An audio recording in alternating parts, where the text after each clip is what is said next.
Hey, it's Whitney from KefirLove.com, and I'm going to show you exactly how to make kefir whey.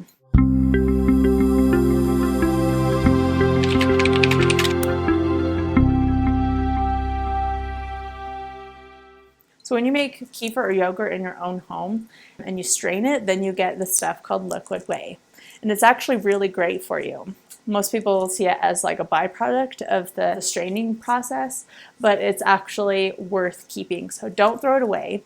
Watch this video to see exactly how you make it because it's got tons of nutrients in there, vitamins, minerals, probiotics, and proteins. And kefir whey has very few calories in there, so it's definitely worth keeping.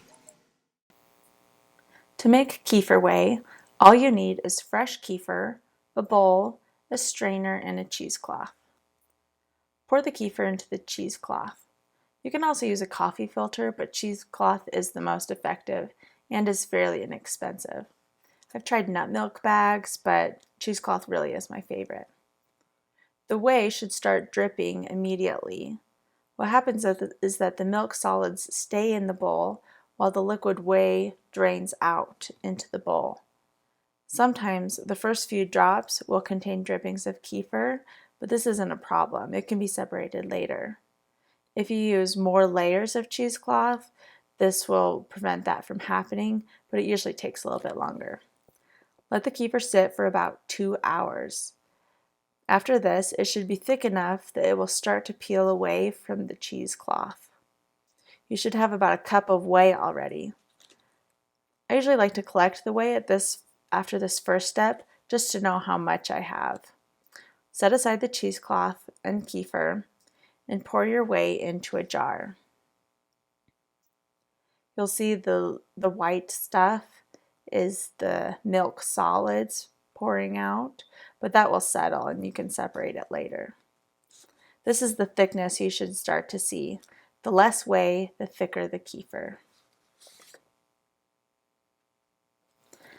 The second phase uses a homemade drip system.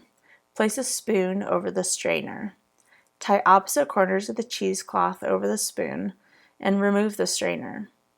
You're going to want to make sure that you use a bowl deep enough that the cheesecloth doesn't touch the bottom.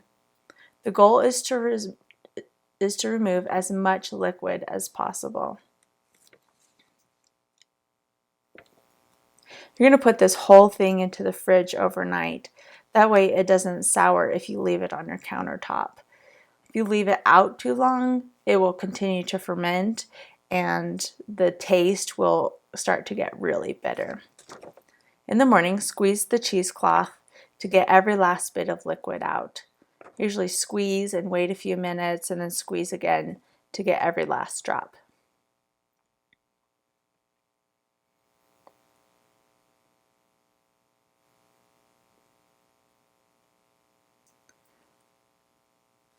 As you can see, the jar on the left has the milk solids in it, and the jar on the right is just pure whey.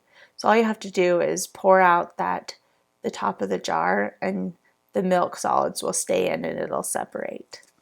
This stuff is nearly tasteless, so it's great to throw in smoothies, turn into a lemonade, or use in most recipes. Don't forget that the soft kefir cheese you just made is great to use as cream cheese or even sour cream. It's one of my favorite ways to use kefir.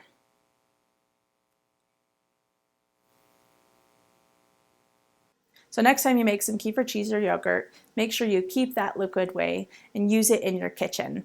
It'll be a great benefit for your health and for your gut. If you have more questions, visit my website, KefirLove.com, where there's lots more information about kefir, how to make kefir, and recipes too.